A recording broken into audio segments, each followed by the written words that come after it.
I'll just look over here, detective. Yeah. A serial killer in Texas goes undetected for 11 years. Yeah, but, Police identify a suspect, but their case must be pulled from the trash. Investigators hope new forensic techniques can establish a link among the murders and put an end to the violent rampage.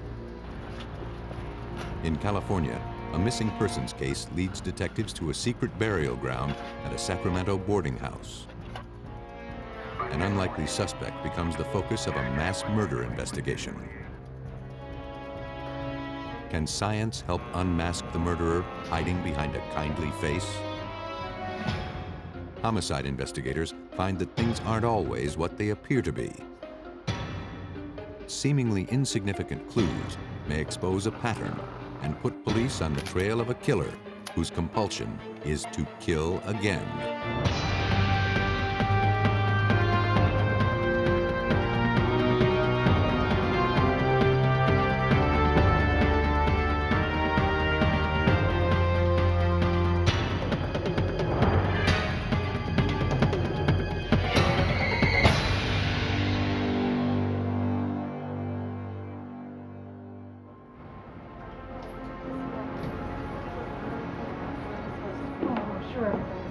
On the morning of December 21st, 1984, in Wichita Falls, Texas, Lisa Boone returned home from her job at a local hospital and found herself locked out.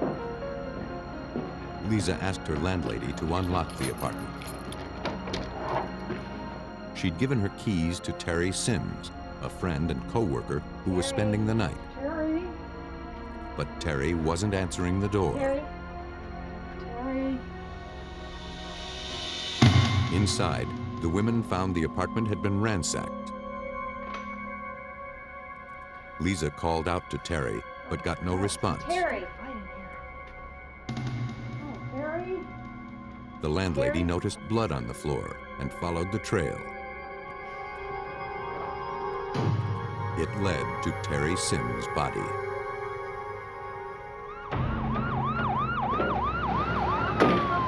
Officers from the Wichita Falls Police Department responded to the scene.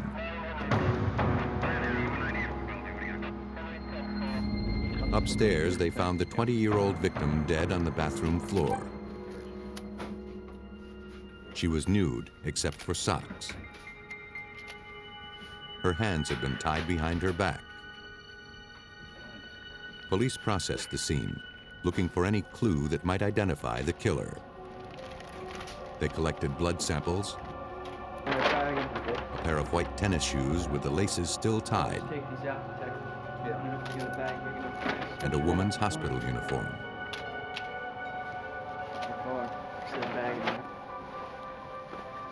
They also recovered a blood-stained bedspread and sheets.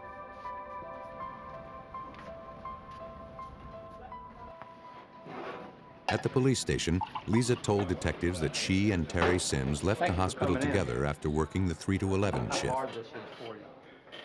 She explained that she was also a part-time student at Midwestern State University and had an exam the next day. Terry was going to stay the night at Lisa's apartment to help her study in the morning. But Lisa said the hospital was short-staffed that night, so she volunteered for an extra shift. She dropped her friend off at the apartment around 12:30, gave Terry her keys, and returned to work. When was the last time you saw her? Lisa told police she'd arrived back home around 7 a.m. and knocked on the door. She had no idea who could have murdered her friend. An autopsy was performed on Terry Sims, and cause of death was determined to be multiple stab wounds to the chest and back. While there was no sign of forcible rape, biological evidence was collected from the victim's body. Excuse me, detective? Most murder victims know their killers, so Wichita Falls police began interviewing Terry Sims' family and friends. About Tony? They quickly focused on her ex-boyfriend. He denied involvement. 7 weeks ago. 7 weeks ago. Investigators had little evidence against him, but they had a new forensic tool in their arsenal. In 1984, DNA profiling was in its infancy and held the potential to link a killer to his crime through biological evidence left at the scene. But large amounts of evidence were needed to successfully perform the tests. Hoping samples recovered in Terry Sims' case might identify her murderer, police submitted them to the Gene Screen Lab in Dallas. But their hopes were soon dashed. There wasn't enough material for DNA testing. With no hard evidence linking a suspect to the murder, the investigation stalled, and the case remained unsolved.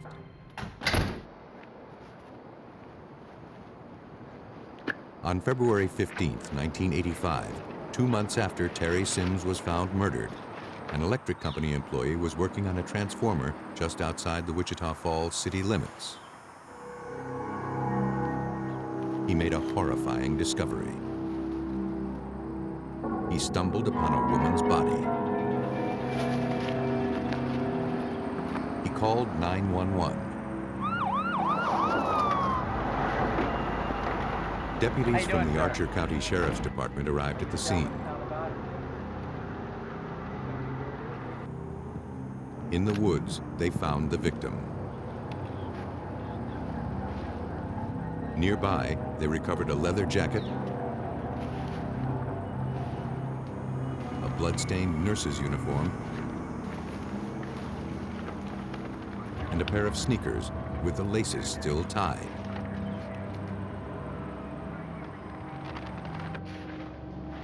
A search of police databases turned up a missing person fitting the victim's description.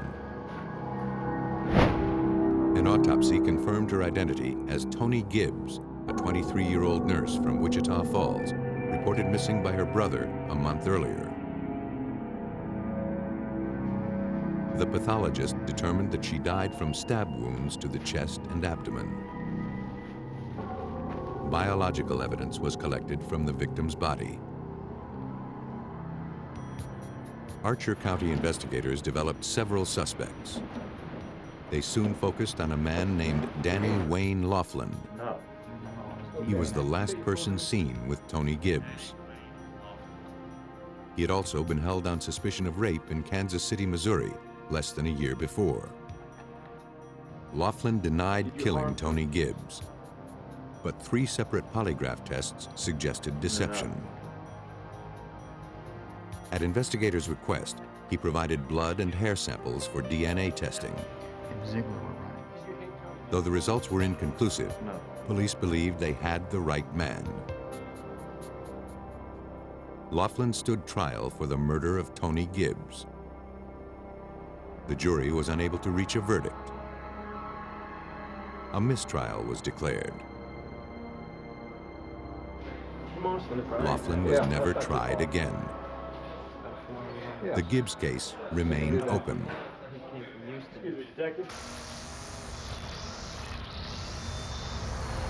On October 10, 1985, a maintenance worker was cutting grass alongside a road in Wichita County.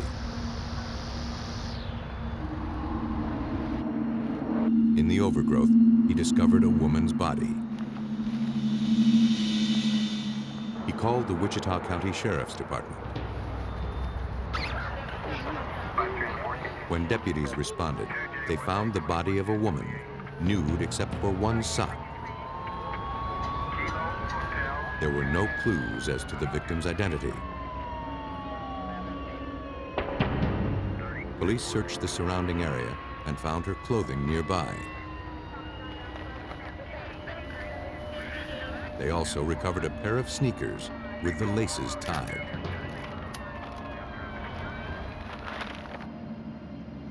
An autopsy was performed, but advanced decomposition made it difficult to determine how the woman died.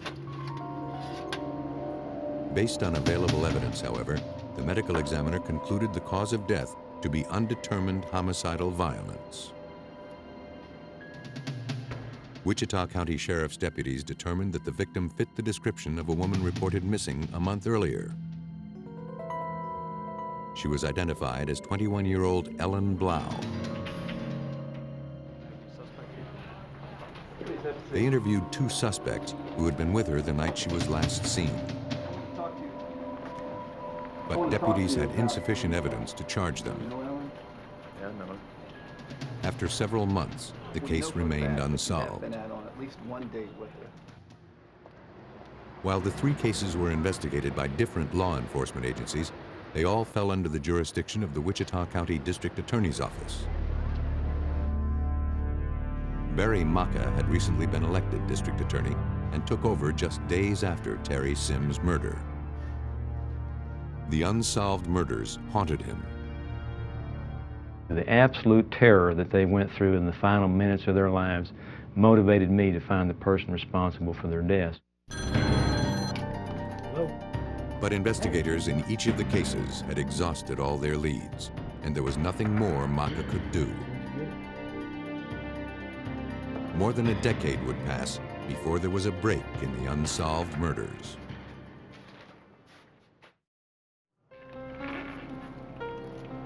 By 1996, more than 11 years had passed since the murders of Terry Sims, Tony Gibbs, and Ellen Blau in Texas. I'll just look over here, detective. Police still had no viable suspects in any of the murders. But improved forensic procedures prompted the Wichita County District Attorney to request a re-examination of the evidence from two of the three murders. Some of the evidence was sent to Glenn Unash, a latent print examiner at the Texas Department of Public Safety Crime Lab in Austin. He found a partial print on a sneaker recovered from the Terry Sims murder scene that had gone undetected. It didn't belong to Terry Sims. However, there was insufficient detail to make a comprehensive analysis. Because blood will darken as it absorbs the light, Unash hoped more ridge characteristics would emerge under laser light. He was disappointed. There was one more option, a dye staining technique. But there was a risk involved. The dye staining technique could possibly destroy what is there, so the print was photographed prior to that. Once I got that photograph back, I examined it to make sure I recorded all the characteristics.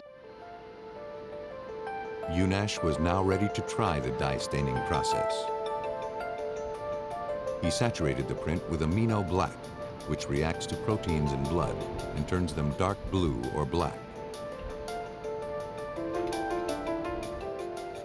But the process didn't develop any further ridge detail. The evidence enhancement he had hoped for eluded him. Over the next 3 years, he examined a series of suspect prints provided by the Wichita County District Attorney's Office and compared them to the one found on Terry Sims' sneaker. I did not identify any of the suspects that they had sent me. Reported to them that the print appears to be partial second, third joint or another area of the palm. They started sending me in some palm prints. I made those comparisons. I still did not identify the print.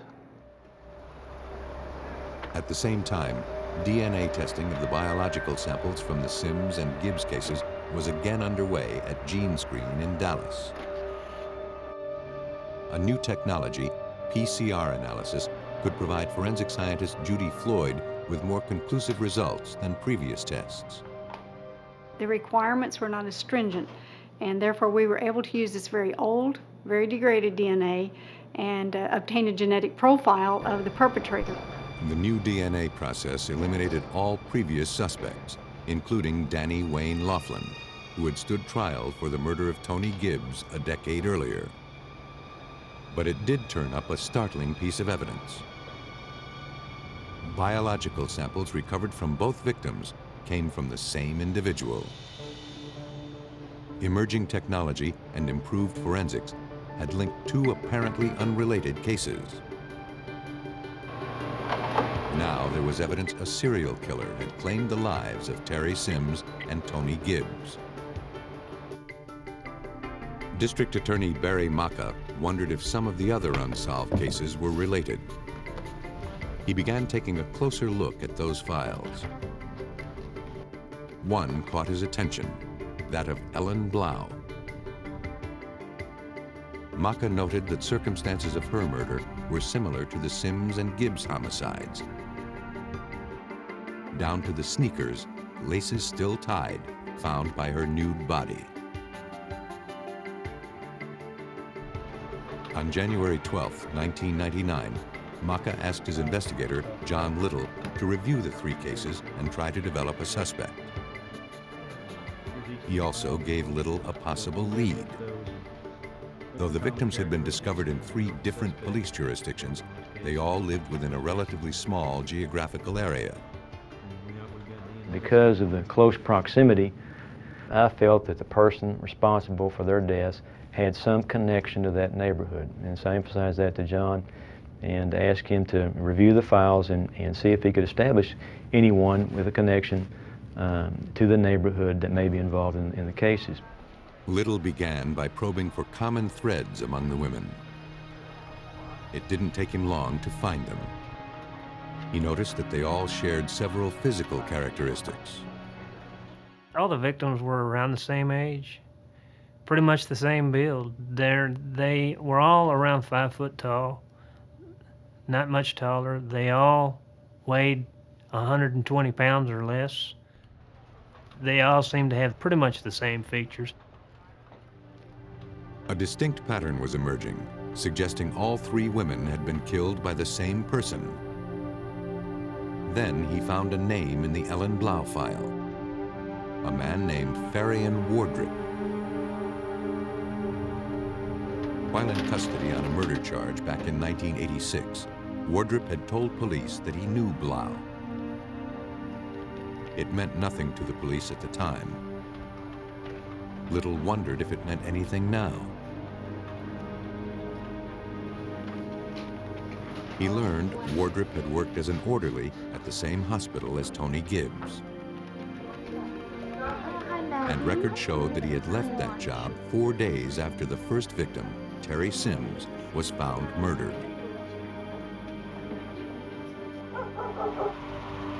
As investigators dug deeper, they uncovered more connections between Wardrip and the 3 women. Hey John, this is right work. He had lived in an apartment downstairs from Ellen Blau. That apartment was 2 blocks from the residence where Terry Sims was murdered. When Ellen Blau was murdered, Wardrip no longer lived at her apartment complex. He had moved to a residence across the street from the sub shop where she worked. Authorities had placed Wardrip in the neighborhood and established links between him and the victims. They were a long way from proving murder, but now they felt they were finally on the right track. A background check confirmed that Wardrip was a convicted murderer. He had confessed to killing a Wichita Falls woman in 1986. According to the records, he'd fled to Galveston, but turned himself in to police there. Sentenced to 35 years in prison, Wardrip had been paroled in 1997. During the 11 years he was incarcerated, there were no murders in Wichita Falls that were similar to those of Sims, Gibbs, or Blau. And I felt like he was a very strong suspect. But the only way to find out for sure if he was the one responsible for these murders or not was to obtain a DNA sample. Although circumstantial evidence pointed to Wardrip, it wasn't enough to obtain a court order to force him to provide DNA samples. Maka and Little decided to try to collect them surreptitiously. Their plan would require surveillance. Investigators contacted Wardrip's parole officer for information. So where's he living? They learned that Wardrip lived in nearby Alney, Texas, where he taught Sunday school and worked at a window screen company. According to the parole officer, Wardrip was being electronically monitored and was restricted to his apartment complex unless he was at work or church. Appreciate it. Take care.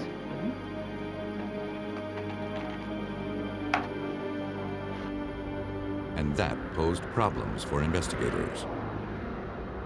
For 3 days, they watched Wardrip at work behind a locked chain-link fence. He seemed to be beyond their reach. But on the 4th day, they got a break. On February 5th, 1999, the fence was unlocked and Wardrip was outside. He was with his wife, eating crackers and drinking coffee from a disposable cup.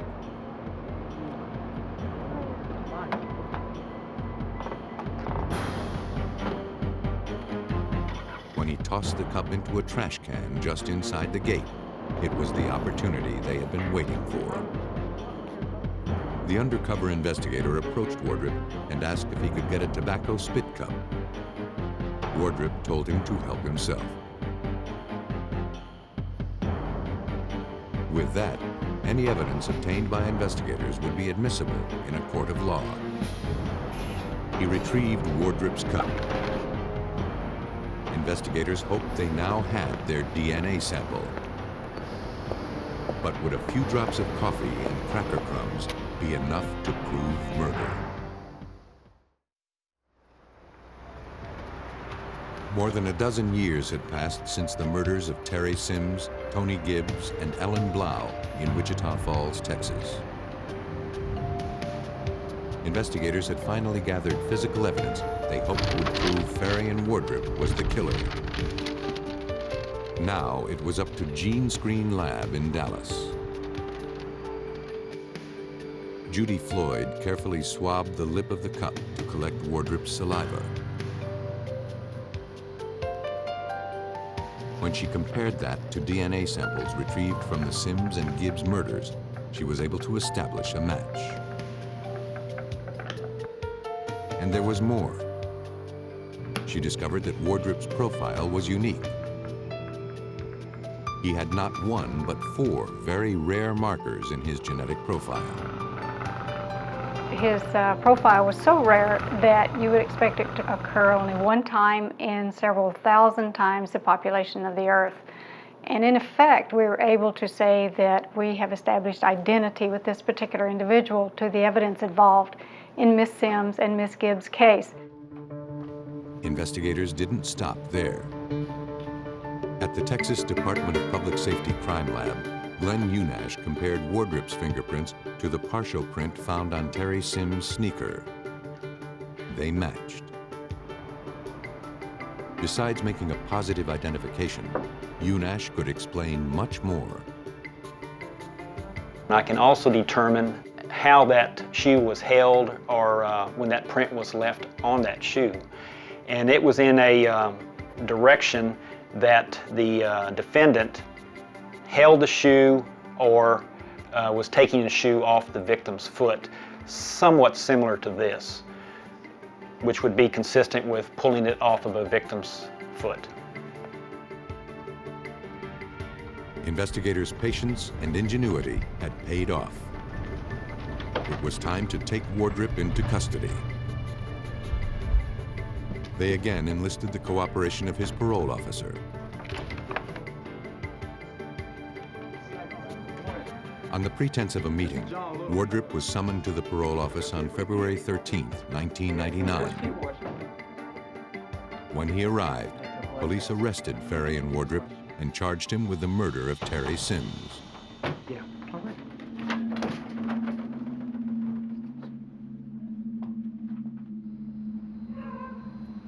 Based on the evidence, police believe Wardrip saw Terry Sims at the door of Lisa Boone's apartment.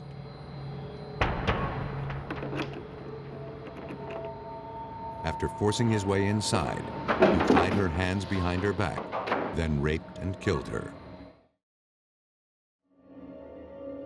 Faryion Wardrip pled guilty to the capital murders of Terry Sims, Tony Gibbs, and Ellen Blau. He was sentenced to death in the Sims case and received life terms in each of the others. Wardrip also confessed to an additional murder. In all, he had ended the lives of 5 young women. In Texas, a serial killer's guilt was contained in a disposable coffee cup. But on the West Coast, police would have to dig deeper for proof of murder. On November 7, 1988, in Sacramento, California, social worker Judy Moyes contacted Sacramento police about one of her clients, 52-year-old Bert Montoya. She said Bert had disappeared from the boarding house where she'd placed him. His landlady seemed unsure about his whereabouts. Ms. Moyes told police that Dorothea Puente's boarding house was a refuge for indigent people, many with histories of alcohol and drug abuse. It seemed ideal for Bert, a street person with no place to go. He had his own room and TV and was happy there after years of living on the streets. But after a few months, Bert started saying he wanted to leave. Judy Moyes hadn't heard from Bert in 3 months. Bert, I have your mail. Mrs. Puente finally explained that Bert had gone to live with his brother in Utah. Say, I see your medicine. Have you been taking it? That made no sense to Judy Moyes. She knew Bert Montoya didn't have any family. Yeah. She asked police to look into it. The reason I'm here today, Officers man, went to interview Dorothea Puente. She seemed a gracious, grandmotherly woman, charming and eager to cooperate. She said Bert had gone to live with family in Utah. I can't help One of the residents in the boarding house corroborated the account. I know who he is. All right, well, appreciate that. But as the officer was leaving, the resident slipped him a note. Thank you. Have a good day.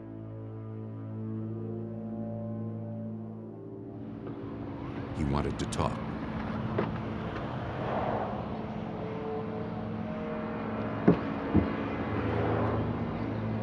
He told police that he'd seen some strange things at the house. Bert wasn't the only one who vanished. Another tenant, Ben Fink, had too. And there were others. But their Social Security checks kept coming. He also described a terrible odor around the boarding house. He said he'd once worked at a mortuary and recognized the smell of death. Whereabouts are these holes? The police officer filed a missing persons report on Bert Montoya. Detective John Cabrera of the Sacramento Police Department was assigned the case. The name Dorothea Puente was familiar to him. She was known as a champion of the dispossessed. She was highly respected for all of her charitable things that she had done to the Hispanic community. There were people that visited from other countries who came here to praise her and talk to her. And she was known in the Hispanic community as doctora, which is Spanish for doctor. Now, Detective Cabrera requested a background check on Dorothea Puente. Based on her reputation, it wasn't what he expected. He learned that the kindly grandmother was actually only 59 years old and had a criminal history of preying on the elderly. She'd been previously convicted on multiple counts of forging Social Security checks and had served 4 years in prison. For investigators, her MO was surprising. And she was getting these checks by putting knockout drops in these individuals' drinks. And of course, when they passed out, she took their check and signed it. Conditions of Dorothea Puente's parole prohibited her from keeping a boarding house. That gave detectives a reason to look deeper into the situation. 4 days after Bert Montoya was reported missing, they met with Judy Moyes, hoping she could provide more information about the boarding house. She said most of the residents were poor, the forgotten elderly who exist on the fringes of society. But Dorothea Puente always had a place for them. And she had a reputation for treating tenants like family. Moyes claimed that several other social workers began to notice that their clients sometimes disappeared from the house, never to be seen again. Bert Montoya was the most recent. Perhaps some of the tenants had simply wandered off, or family members had decided to take care of them. Investigators decided to find out. Later that morning, police met with Dorothea Puente. Although they didn't have a warrant, she graciously gave them permission to conduct a search. In one of the upstairs bedrooms, police found prescription medication, a sedative in the name of Dorothy Miller. She was related Mrs. to Puente Mitch. told them it belonged to a relative who had stayed with her for a while. Investigators asked if they could dig around in her backyard. But of course the name Dorothy Miller, I just told you that. Mrs. Puente not only gave them permission, she offered to get people in to dig for them. Even though it was there. That didn't seem the action of a person with something to hide.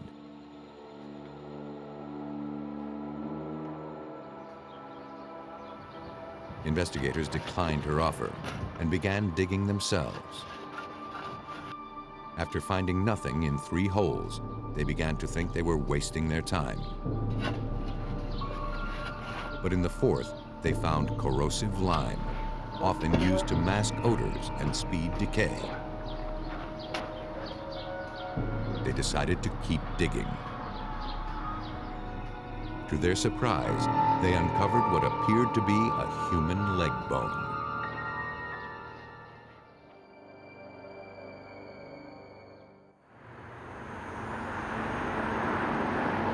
At a boarding house for the elderly run by 59-year-old Dorothea Puente, Sacramento police uncovered human remains. We need to get forensics here. Yeah. The coroner's office and a crime scene unit were dispatched to the scene. Puente agreed to accompany police to the station to make a statement. She was very cooperative and appeared genuinely shocked that bones were found in her yard. She said she had been living there for little more than a year. Perhaps the previous owner could explain the bones. But Puente's criminal past could not be ignored.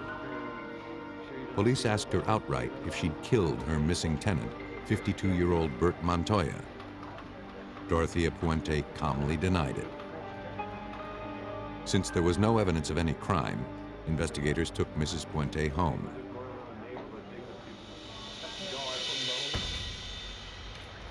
The next morning, the search at the boarding house continued. As more police and excavation equipment arrived, curious onlookers and reporters began to assemble outside the house. Around 9:45, Mrs. Puente asked if she was free to go to the corner coffee shop. Since she'd been so cooperative and detectives had no proof of her involvement in any foul play, they let her go. 15 minutes later, at 10 a.m., forensic technicians uncovered a second body, wrapped in a tarp, buried under a cement slab. The condition of the tarp indicated that this body hadn't been underground very long. A police officer was dispatched to pick up Dorothea Puente at the coffee shop. She wasn't there. We sent people over there to find out who had seen her, if anybody had talked to her, what was going on. They went over there and they had ascertained that she had got into a taxi cab and drove off. Sacramento police traced the cab and learned it had taken her to the Stockton bus station, 50 miles away. There, they learned she boarded a bus to Los Angeles. Not knowing where she might be heading, investigators launched a nationwide search for Dorothea Puente. She was now wanted on suspicion of murder. At the boarding house, authorities continued digging.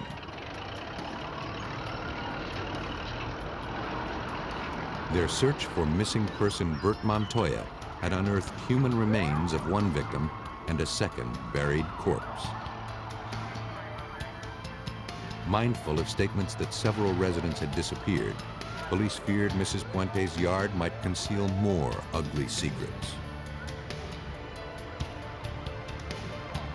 The second body had been discovered under a cement slab that seemed out of place.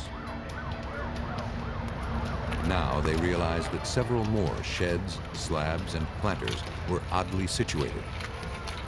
They soon discovered the reason for that. Laura Santos, deputy coroner of Sacramento County, supervised the search. Under every one of these odd-seeming things, like the sink, there was a body. Under the poorly poured piece of concrete, there was a body. Next to the shed that looked hastily assembled, there was a body. After 3 days, the dig finally came to an end. 7 bodies had been uncovered in Dorothea Puente's yard. Police were dealing with a mass murderer.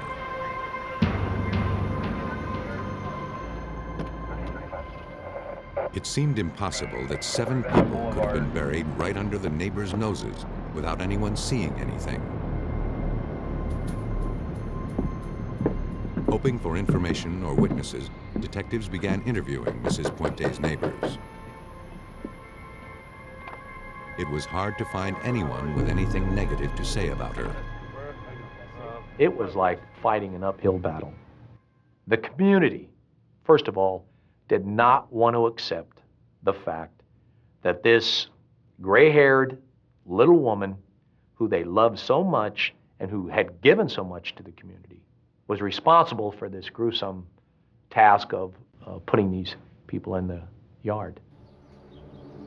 While investigators canvassed the neighborhood, the grim task of identifying the 7 victims, 3 men and 4 women, was underway at the Sacramento coroner's office. All the bodies were x-rayed, then forensic pathologists performed autopsies on them. The coroner started with the victim most closely matching Bert Montoya's description. She began by carefully removing layers of wrapping and documenting each. The body, like many of the others, was wrapped in a signature way that suggested a methodical but twisted mind. Sheets wrapped with duct tape, then quilts stitched together, blankets, then more sheets, more tarps. I remember there were blue tarps on a couple of the cases, and then each layer would somehow be secured either with twine or duct tape or actually stitched with thread. And then the entire bundle perhaps duct taped together. The wrappings concealed advanced decomposition, which made it impossible to establish a cause of death for any of the victims.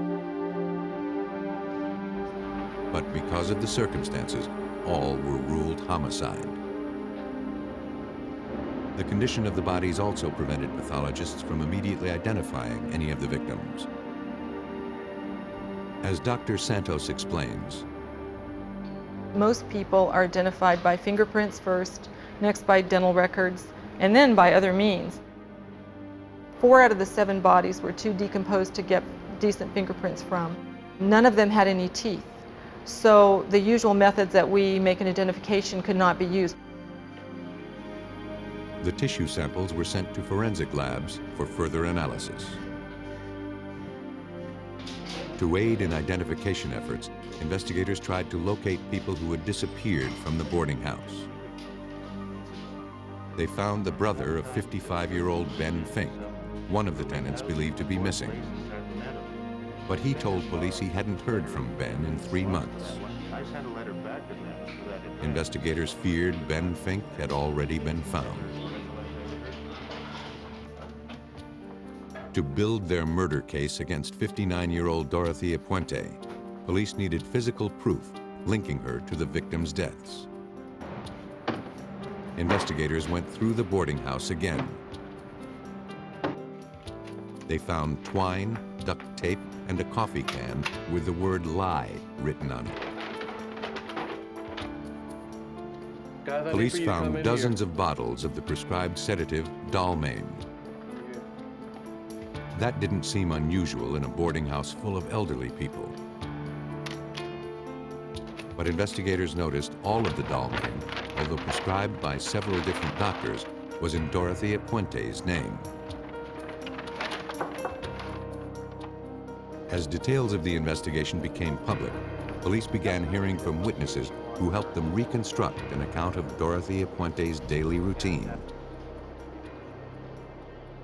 It seemed she had a penchant for pre-dawn gardening and became very angry if interrupted. They also learned that she insisted on personally collecting the mail every day, particularly at the end of the month. She was always there to get the mail because, of course, the mail had the checks. And she would take the checks and keep control of all the money. Investigators learned that nobody had questioned that control. Since most of the boarding house residents had drug or alcohol problems, it seemed a logical way to keep them from lapsing into their old habits. Police believed that by persuading residents to sign their monthly checks over to her, Mrs. Puente would be assured that the money would keep coming even after the tenants disappeared. In fact, she was getting 10 to 12 federal assistance checks each month, some for people who hadn't lived at the boarding house in years. Police believed money was the motive for murder, but they still needed to find their suspect. Despite the manhunt, Dorothea Puente was still at large. On November 16th, less than a week after she fled, investigators got a tip that Dorothea Puente was at a motel in Los Angeles.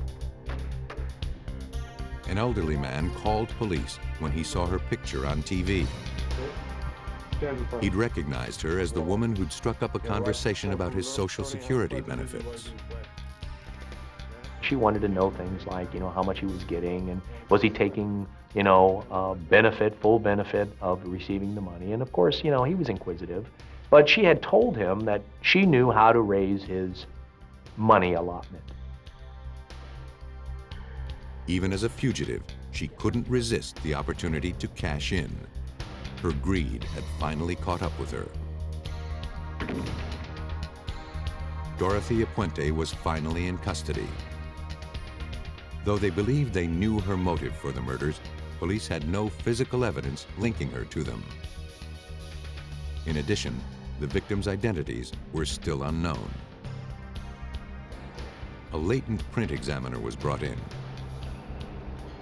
He compared known samples to fingerprints from 3 of the bodies. He confirmed that one of the victims was Bert Montoya. He would soon identify Ben Fink and Dorothy Miller as well. Science had made a liar of Dorothea Puente. But there remained 4 victims without names. Police had compiled a list of 60 people who had received Social Security checks at Dorothea Puente's boarding house. They tried to track down every name on that list. They found most of the people still alive, having moved out of the house for a variety of reasons. But a few were still unaccounted for. They then assembled medical records on each missing person. The files were forwarded to the Sacramento coroner's office. There, forensic pathologists began the painstaking task of comparing x-rays of each body found in the yard to medical records from each of the missing persons. They looked for distinguishing characteristics in the records that could be linked to each victim.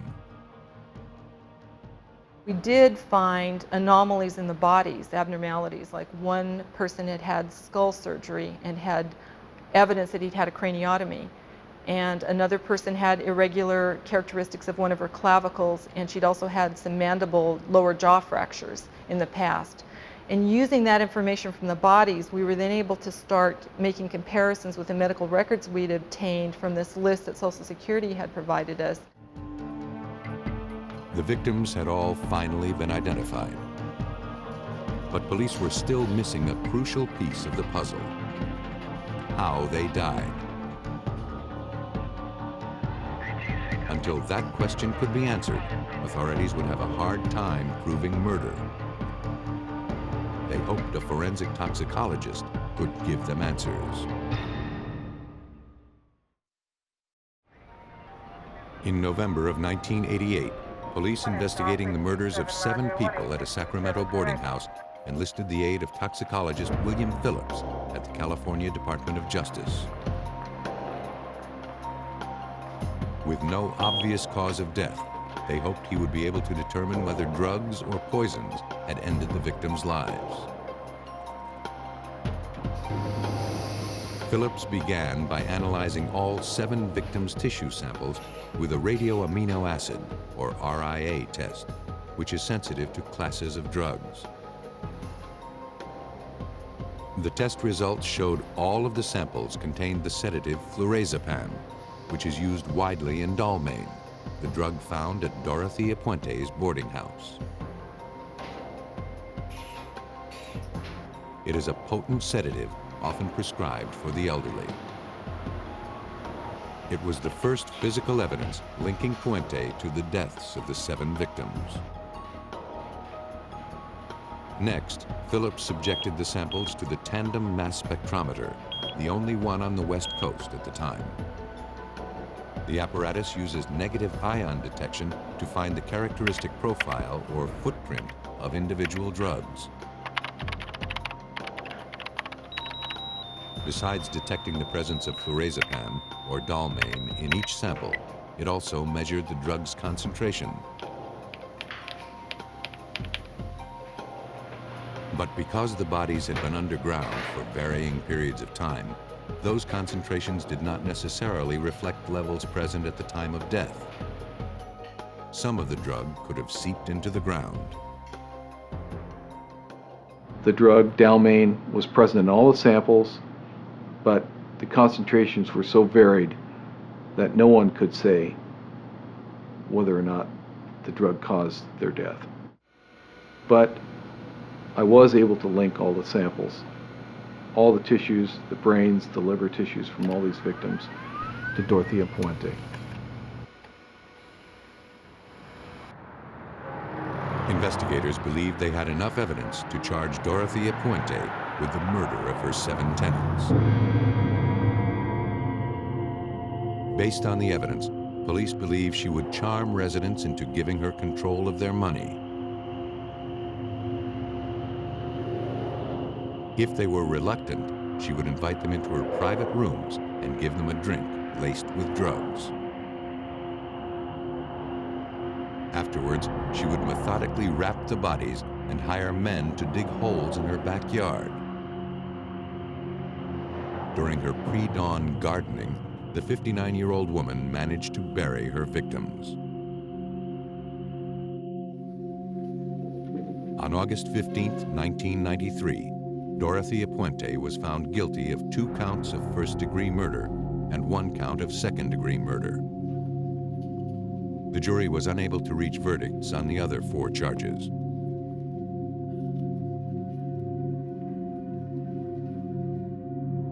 She was sentenced to life without the possibility of parole.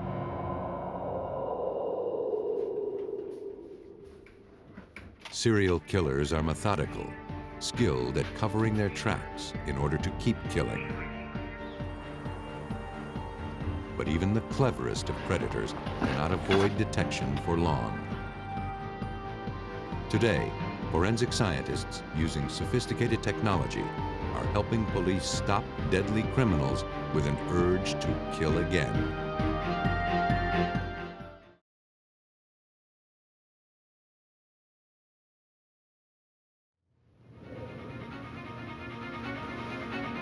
A quiet Maryland suburb is rocked by a brutal double murder. To solve this case, investigators must retrace the killer's footsteps. The dead body of a missing girl is found at an Oregon highway rest area. Strange markings on the victim's arm are investigators' best hope of identifying her killer. A Minnesota man finds his estranged wife dead in her home, the apparent victim of a sexual assault. But detectives soon learn that things aren't always what they appear to be. Some crime scenes have few clues to offer. But killers always leave some trace of themselves behind. To make their case, investigators turn to forensic examiners to isolate hidden impressions and turn them into patterns of guilt.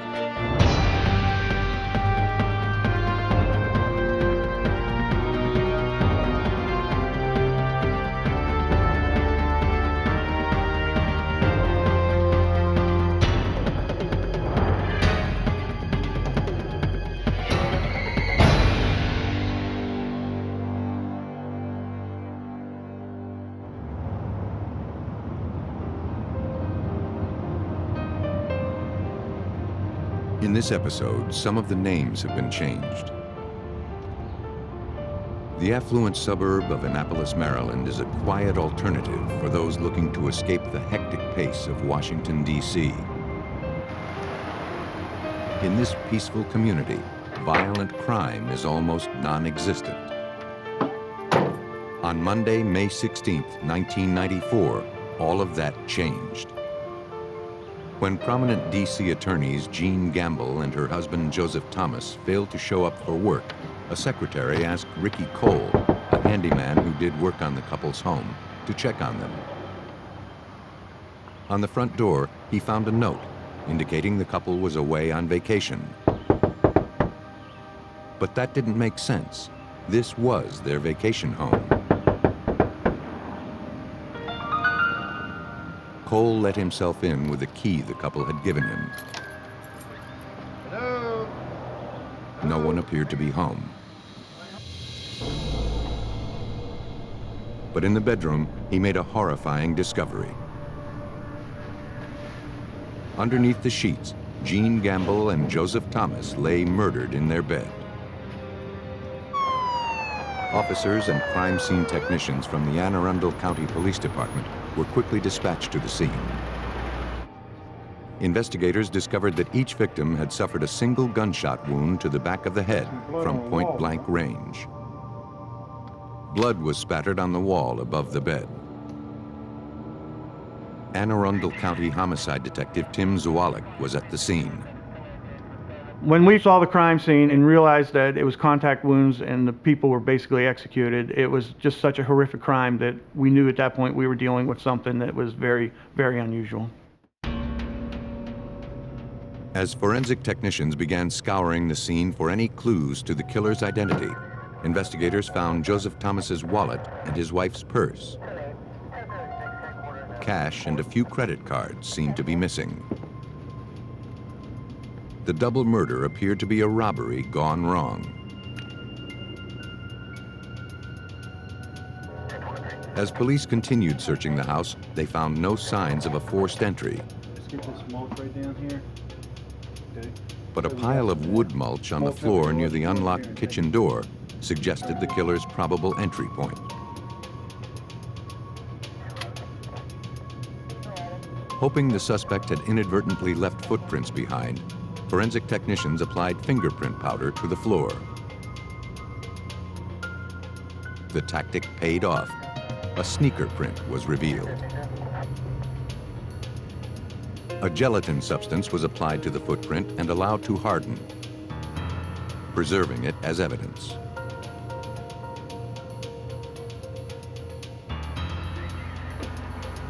Convinced the killer left the note to keep people away, investigators scoured it for potential clues. The manner in which the date had been written, day first, then month, led them to believe their suspect had served time in the military. Though no usable prints were recovered, tiny brown fibers were removed from the adhesive on the tape. With no witnesses to the double murder and no obvious suspects to pursue, homicide detectives knew this would be a difficult case to solve. And they feared time was working against them. This person who committed this crime needs to be gotten off the street. If he can do a murder like this so cold and boldly, then this person's going to do it again and again and again, and it's just a scary thought. The autopsies had a little more information to offer. The levels of rigor mortis led the medical examiner to conclude that the couple had been dead for at least 24 to 36 hours before being discovered. That placed the time of death at late Saturday evening or early Sunday morning.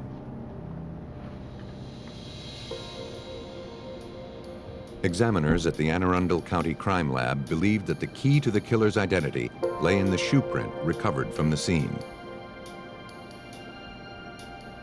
After identifying a New Balance logo on the shoe print, examiners searched through catalogs looking for a model with a similar tread design. They concluded that the print left at the scene had come from a New Balance running shoe, model 480BK, size 7.5. Trying to learn as much about the victims as they could, police began canvassing the neighborhood. One neighbor described Jean and Joseph as a bright, hard-working, and well-liked couple.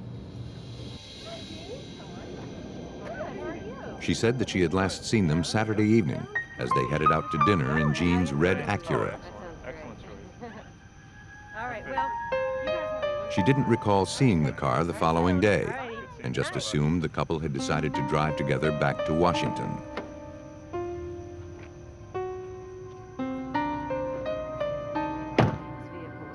To investigators, it seemed more likely that the car had been stolen. An APB was issued for the vehicle. A short while later, a local bank manager who had been following the investigation in the media contacted police. One of the victim's bank cards had been used to withdraw cash from an automated teller machine. The transaction occurred only hours after the couple had been murdered. Though less than 1/3 of all ATMs were equipped with security devices in 1994, this one had a surveillance camera in place. The man was sitting in the driver's seat of Jean Gamble's red Acura. There you go. Yeah.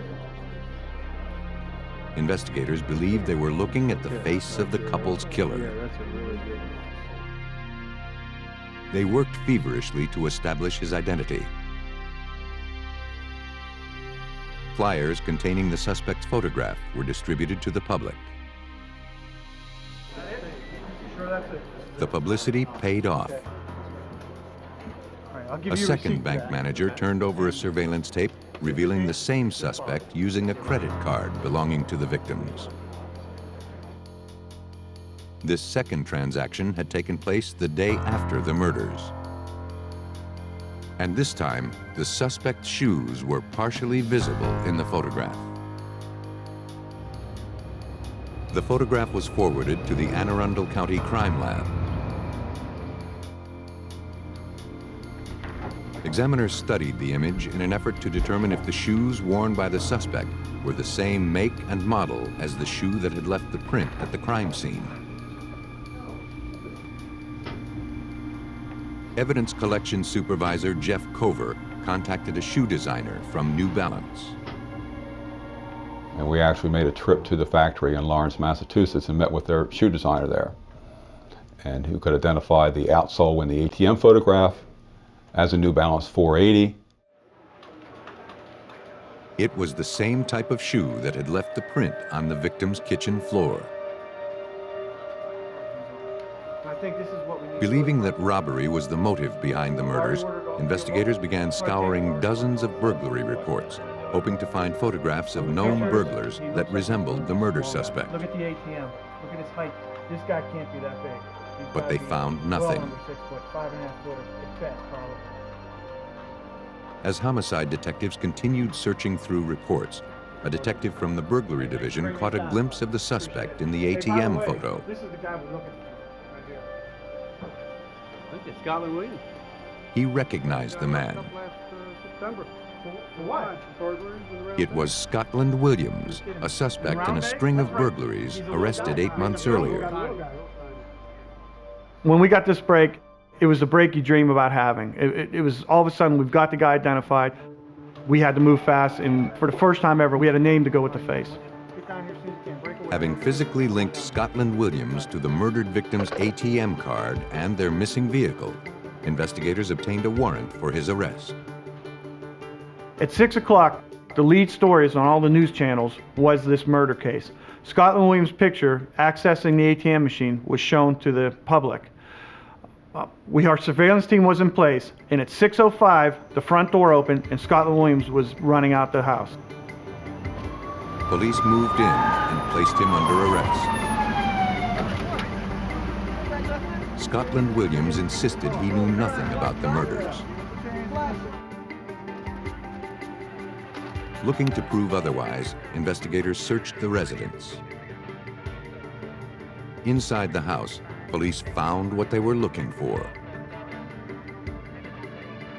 Several pairs of sneakers, including some New Balance running shoes. They were all size 7.5. A pair of brown cotton gardening gloves was also collected and forwarded to the crime lab. Under questioning, Williams maintained his innocence. And though records indicated he had served 12 years in the military, he insisted the note found on the victim's front door was not his handwriting. Investigators confronted him with the ATM photos. He admitted it was him at the ATM. When I showed him the picture of him, he looked at the picture and said, "Yeah, that's me." He admitted himself at the ATM, but he never made any other admissions to us. He refused to talk to us. Investigators looked to forensic examiners to make their case. But the analysis revealed that none of the shoes recovered from Williams' house had left the print found at the crime scene. Police were convinced that Scotland Williams was responsible for the brutal murders of Jean Gamble and her husband, Joseph Thomas. But until they could come up with hard evidence linking him to the crime scene, their suspect would likely get away with murder.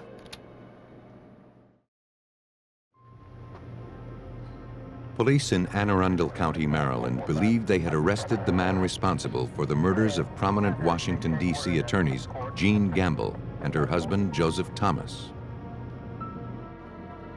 The suspect, Scotland Williams, had been captured on tape using the victim's ATM cards, wearing shoes that were consistent with a print recovered from the crime scene.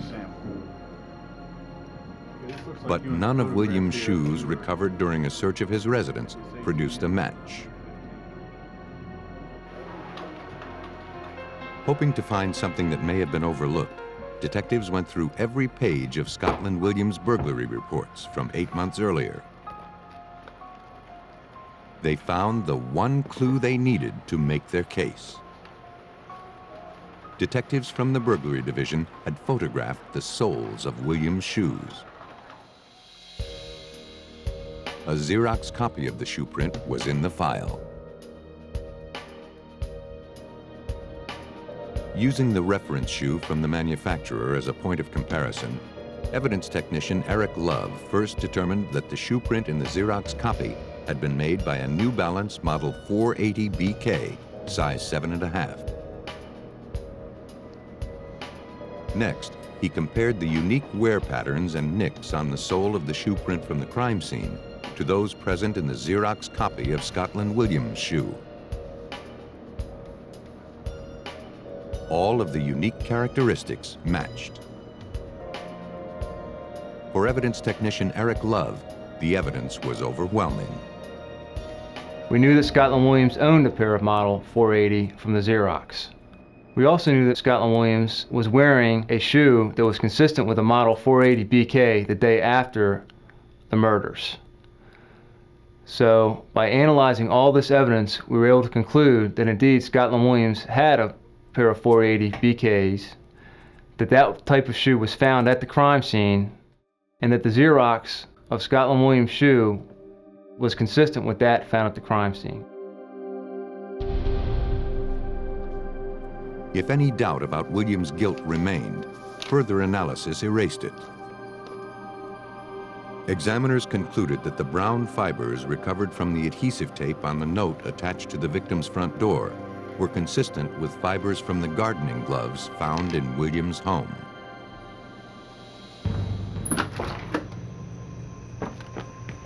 Police believe Williams entered the victim's residence with the intention of burglarizing the house. But when he discovered Jean Gamble and Joseph Thomas sleeping, he pulled out his gun and shot them.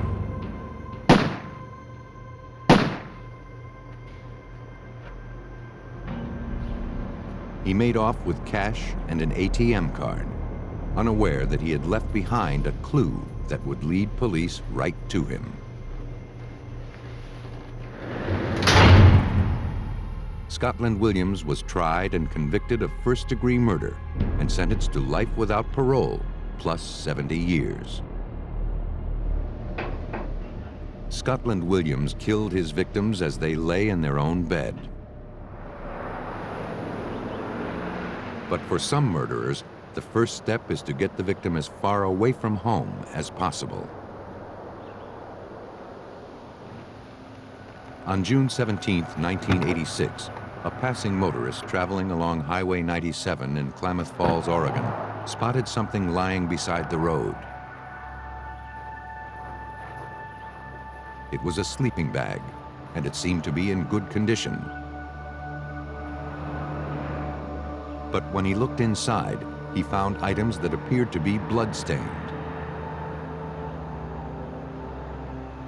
Concerned, the motorist collected the items and took them to the Klamath Falls station of the Oregon State Police. There, detectives began searching the bag. They discovered some items of clothing, a pair of white-winged tennis shoes, a woman's purse, and duct tape attached to green paper towels. All of the items appeared to be blood-stained. Inside the purse, investigators found identification belonging to a 20-year-old woman named Carrie Love. To Detective Kenneth Cooper, the items suggested foul play. It was obvious that we had a female that was missing or possibly a homicide because of the amount of blood on the tennis shoes and in the sleeping bag itself. And the wad of paper towels had duct tape in different layers on it. And when I started opening the paper towels, I noticed clear indentation of what I thought was a nose and the chin area. And it appeared that the paper towels were put on the face. Other items found inside the purse indicated Carrie Love worked for Northern Star Trucking Company, located more than 400 miles away in Seattle, Washington. Detectives contacted the company and learned that Carrie had recently left on a business trip from Seattle to Los Angeles with the company's owner, 42-year-old Jesse Pratt. Have you heard from him recently? They were traveling in his 18-wheeler, and their route would have put them passing through Klamath Falls. All right. The information, along with the blood-stained items found along the highway, led investigators to fear the worst. They decided to return to Highway 97, but now they believed they were looking for Carrie Love's body. For 3 hours, the search turned up nothing. And with the vast stretch of highway and the dozens of rest areas, Carrie Love could be anywhere. But then, Detective Cooper remembered one isolated spot in particular, the Chelmut rest area. There's no facilities there. It's totally unlit. It's behind a full wall of trees. It's totally secluded, And at night, it's absolutely pitch black. And that would be an ideal place to pull a body and cover him up with the gravel. When the detective arrived at the location, he realized his instincts had been dead on. Partially buried underneath a pile of gravel lay the lifeless body of a young woman. For investigators, there was no doubt that Carrie Love had been found. Blood-stained items found along a highway in Klamath Falls, Oregon, led police to the body of 20-year-old Carrie Love, an employee of a Seattle trucking company who disappeared while traveling to Los Angeles on business with her boss. And the evidence suggested her death had been a brutal one. She had been stabbed repeatedly. Her crushed head and torso indicated she had been run over by a large vehicle. Strange bruises on her arm appeared to be tire tracks. Detectives meticulously documented and collected every scrap of evidence. Seeing the young woman so brutalized only intensified Detective Kenneth Cooper's resolve to see that her killer was brought to justice. When you run into something that bad, it's hard not to get personal. It's important that you do everything correct. Because at this point, you know beyond any doubt, if you don't do it perfect, you could lose it in court. And you can't afford to do that. Because at that point, we become this person's mouthpiece. We're the ones that's going to scream justice for her because she's unable to at this point. At autopsy, the medical examiner determined that Carrie had been asphyxiated, then stabbed 12 times before being run over.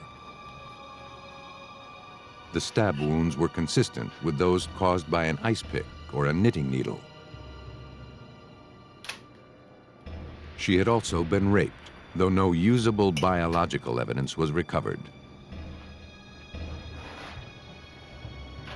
Other than the tread impressions, the only clues to the killer's identity were some red cotton fibers found in the victim's hands. The day I dropped her off. As word of Carrie's murder spread through her hometown of Seattle, her boyfriend came in to speak with police there. He believed that Carrie's boss, 42-year-old Jesse Pratt, had something to do with the murder. He said Pratt had a strange fixation with Carrie.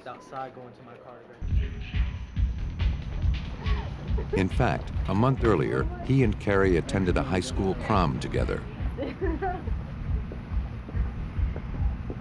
As they were leaving, the boyfriend spotted Jesse Pratt sitting in his car across the street. He was just watching them.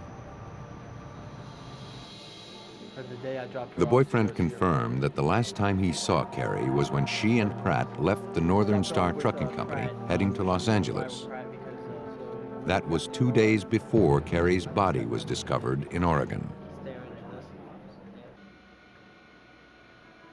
Seattle police began trying to locate Jesse Pratt, the last person seen with Carrie Love. The receptionist at Northern Star Trucking had not heard from her boss since he left for Los Angeles a few days earlier. As the questioning continued, a call came in. This is Mona. Hey, Jesse. It was Jesse Pratt. The detective's here and he's asking if Carrie's missing. Sure, just 1 second. Jesse? Seeming eager to cooperate, he told police he and Carrie had left Seattle together on June 16th. Now, but an hour or so after leaving, she decided she wanted to fly to Los Angeles instead. all right, when are you coming back to? He believed she became uncomfortable being with him after the two had consensual sex.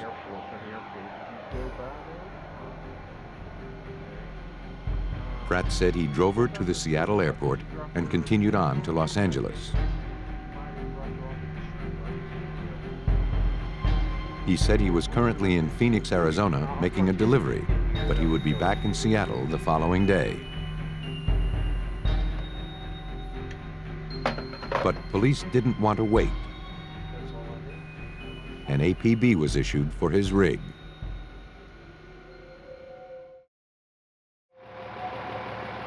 A few hours later, Arizona authorities spotted the 18-wheeler just outside of Phoenix.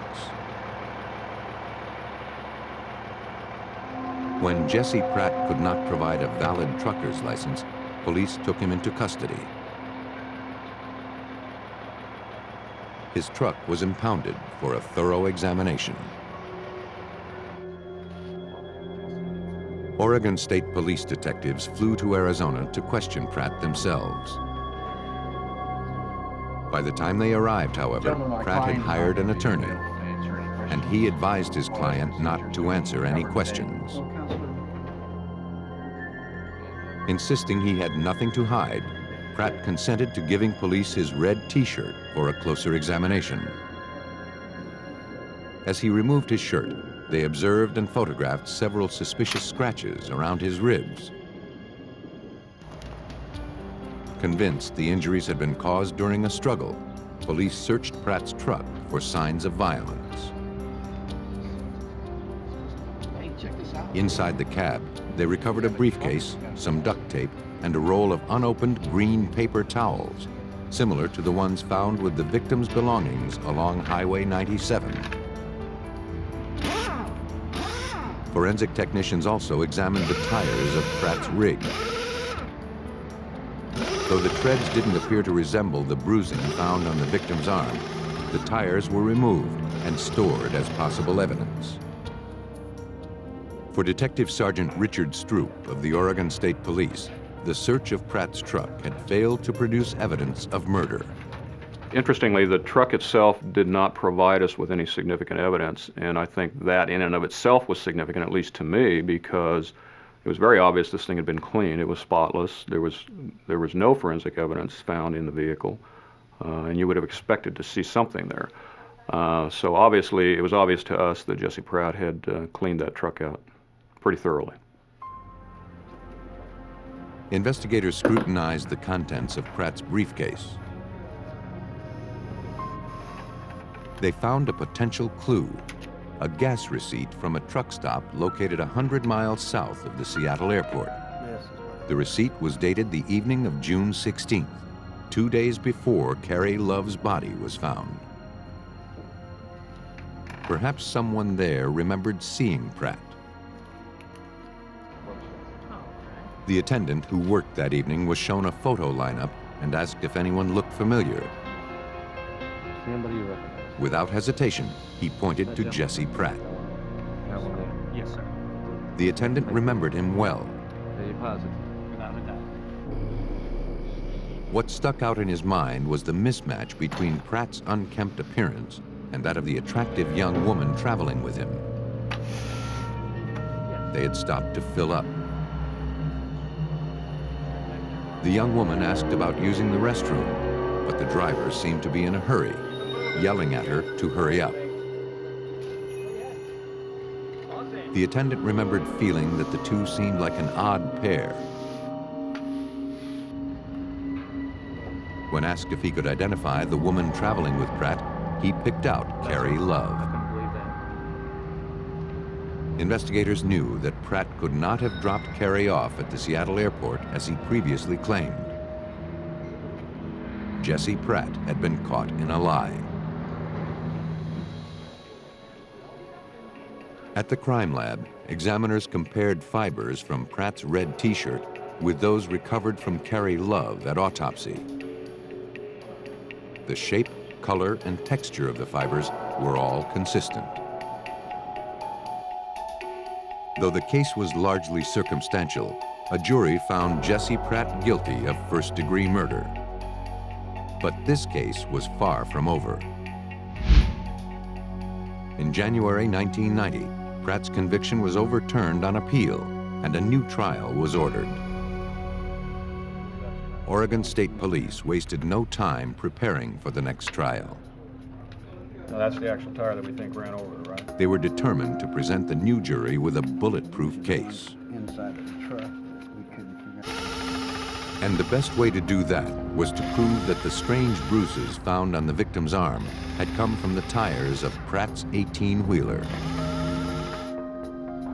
Photographs of Carrie Love's injuries and inked impressions of Pratt's tires were forwarded to renowned tire tread expert Pete McDonald in Hudson, Ohio. First, he confirmed the contusions on the victim's arm had been made by a tire, but not from the outer tread. The marks, which appeared as bars on the victim's arm, had come from design patterns located on the side of the tire. And all of the bars were the same size and shape except one. For McDonald, that was a telltale sign that the tire he was looking for had been retreaded. The contusions on the victim's arm captured the exact spot where the old tread had been spliced with the new one. Looking for a match, he traveled to the Oregon Crime Lab to view the evidence himself.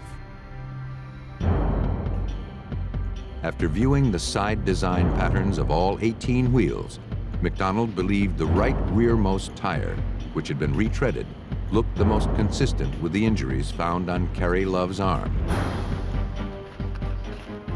Using carbon paper, he traced the tire, creating an exact reproduction for later comparisons.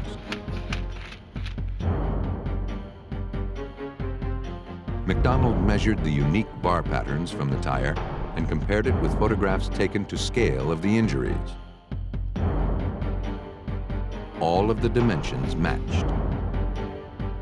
Next, McDonald created a model that would help the new jury understand how an 18-wheel truck could run over a person with only one tire. I made a little model of the victim's body to scale with this tractor trailer. And then I moved the tractor trailer, and as you can see, this right rear tire, and only the right rear tire, is making the imprint. And now the inside of that tire is coming across the inside of the victim's arm. Still, McDonald knew from experience that his analysis was not foolproof. He contacted the manufacturer of the retreaded tire for specific information. Whenever I end up going into court, I find that the defense attorney is going to logically say, well, you identified this tire imprint, but there are millions of these tires out there. I called this manager, and he informed me that there were very few tires, like 300 of this brand, and only about 100 of this actual size. The manager discovered he still had the bill of sale for the retreaded tire that had run over Carrie Love. Northern Star Trucking had purchased it. Ironically, the check for the tire had been signed by Carrie Love herself, just a few weeks before she was murdered. Police believe that as Pratt and Carrie passed through Klamath Falls, Oregon on the way to Los Angeles, he pulled off the road at a rest area and made sexual advances toward Carrie. When Carrie resisted, Pratt raped and killed her, then buried her underneath the gravel and drove his truck over her body. The jury found Jesse Pratt guilty of aggravated murder. On April 16, 1991, he was sentenced to death by lethal injection. All of his subsequent appeals have been denied. Jesse Pratt believed that burying his victim would conceal his crime. But others will manipulate the crime scene itself, hoping to send investigators in the wrong direction. St. Paul, Minnesota, March 20th, 1996. An early morning 911 call brought police from the St. Paul Police Department to the home of 31-year-old Stacy Brown. Stacy's estranged husband had stopped by the house and discovered his wife dead on the couch. She had been brutally beaten and strangled to death. The position of her body on the couch and the fact that she was nude from the waist down suggested she had also been sexually assaulted. While examining the body, homicide detective Keith Mortensen found a strange clue. There were odd-shaped contusions and bruising on the inside of the victim's leg. I thought that it was an odd location for a bruise, for someone to normally get a bruise. Typically, I think if you get a bruise, it's on the shin area or on the front of your leg, sometimes on the side from bumping into something, but more unusual to get it on the inside of the leg. Though Stacy appeared to be the victim of a sex crime, a closer examination of the scene led investigators to have some doubts. One of her legs was up on the arm of the couch, yet there was a coffee table there with a number of items on it which were undisturbed. Her underwear were on the floor at the base or kind of by her right foot, and again it didn't appear to be in the position that it would be if someone were attacking her sexually. Investigators now had to consider that this crime scene had been staged in an effort to conceal the real motive behind the murder. They hoped an autopsy could tell them more. Police in St. Paul, Minnesota had no doubts that 31-year-old Stacy Brown had been brutally murdered in her home. But a closer examination suggested her killer had staged the crime scene in an effort to make her death appear to be the result of a violent sexual assault.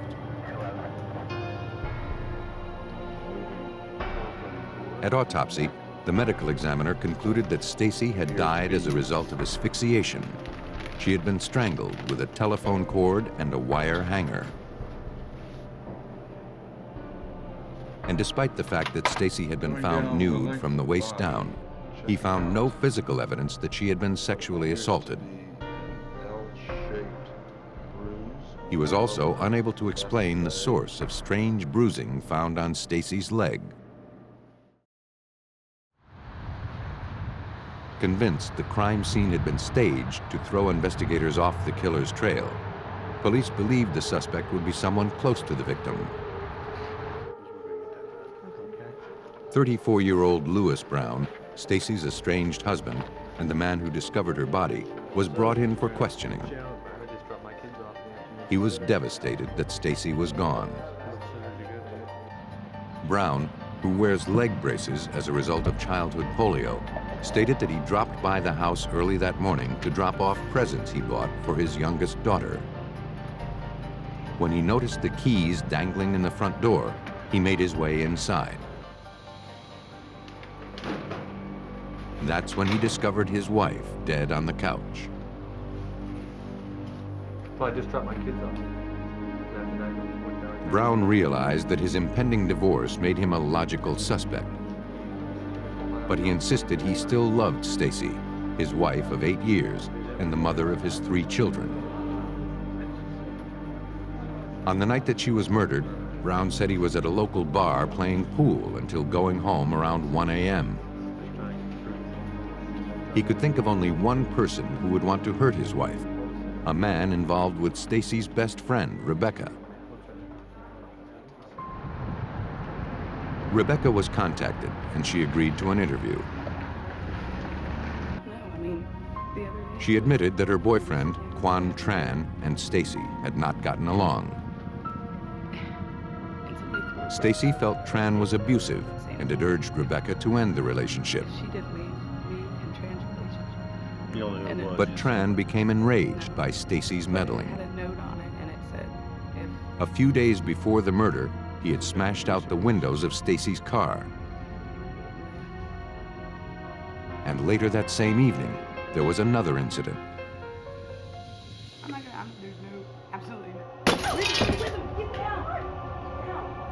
A piece of a brick suddenly came crashing through the window of Stacy's house as she and Rebecca ate dinner.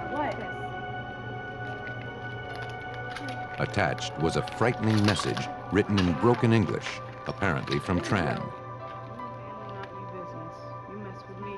The message threatened Stacy's life and warned her to stay out of Tran and Rebecca's business. Stacy had reported the incident and gave police the brick and the letter. Despite Tran's temper, Rebecca didn't believe he was capable of murder. Police felt otherwise. Quan Tran was considered a suspect in the breaking of the porch window, as he had just been there and broken out some windows on a car. It also left him as a suspect in the murder case as well, because of the involvement. If we could link the other two incidents together, then maybe we can link him to the murder as well. I did throw the brick. Tran was picked up and brought to the police station. I didn't do it, you know. Under questioning, he admitted smashing the victim's car out of anger, but he adamantly denied throwing a brick through her porch window. I didn't do it. Yes. He also denied any knowledge of Stacy's murder. But investigators noticed scratches on his hands. And on the sleeve of his jacket, there were stains that appeared to be blood. That was from my hand when I wiped it. Is it your blood? He claimed he had injured himself at work. No. Officer, would you take it? Police took the jacket and forwarded it to the crime lab. Okay. You should take this pad. He was also asked to provide a handwriting sample. And I'm going to tell you something to write. Don't disguise it. Just write it. Mr. Tran didn't know exactly why we suspected him, other than that we explained to him that he had been to the victim's home and he had broken out windows there, and that the next incident that happened was another broken-in window, and then the next incident that happened was a murder. Though the evidence was pointing to Tran as the suspect, he believed he was being framed for Stacy's murder. Crime lab analysis of the evidence seemed to support his claims of innocence. Handwriting analysis revealed that Tran had not written the threatening letter to Stacy. And DNA testing of the bloodstains found on his jacket proved that the blood had not come from the victim. The investigation had hit a dead end. Police were back where they had started, with a dead body and no solid suspects. Police in St. Paul, Minnesota struggled to identify a suspect in the murder of Stacy Brown, a 31-year-old mother of 3. Feeling something may have been overlooked, police began re-examining all their evidence, including statements made by the victim's estranged husband, 34-year-old Lewis Brown. Brown had claimed that on the night of the murder, he went to a local bar and played pool until 1 a.m. To corroborate the alibi, police decided to go to the bar.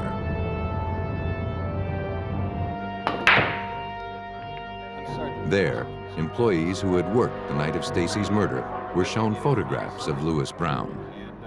I'm looking for an individual, this individual here. No one recognized the man, and they felt certain they would have remembered him.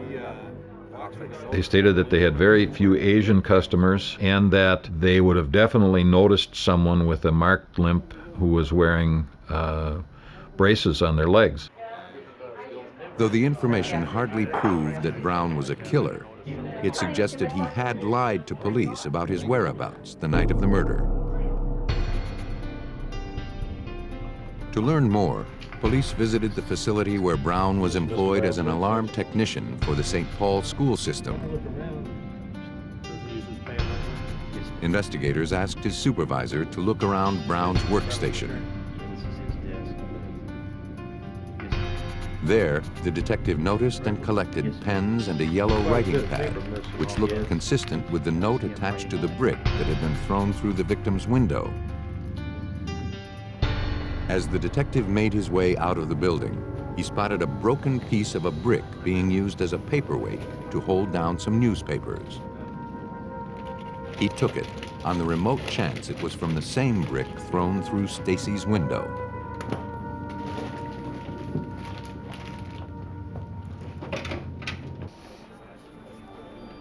When the edges of the two broken pieces were lined up, Detective Mortensen was astonished to find a perfect fit. Louis Brown, not Quan Tran, had thrown the brick with a note written in broken English through his wife's window. Though Brown's efforts to frame Tran had backfired, police still lacked hard evidence linking him to the murder scene. They obtained a warrant to search his house. Brown's roommate led police to the suspect's bedroom. There, investigators found a few articles of clothing that appeared to be bloodstained. As the search continued, detectives noticed several leg braces scattered around the room. All of the items were collected. We need to take this leg brace off. Detective Mortensen forwarded the evidence to the Ramsey County Medical Examiner for analysis. There, Dr. Michael McGee worked the case. After reviewing the autopsy photos, he believed that identifying the source of the bruises on Stacy's leg would be the key to exposing her killer's identity. It had a peculiar appearance to it. That was a broken line separated by gaps or spaces that were fairly even.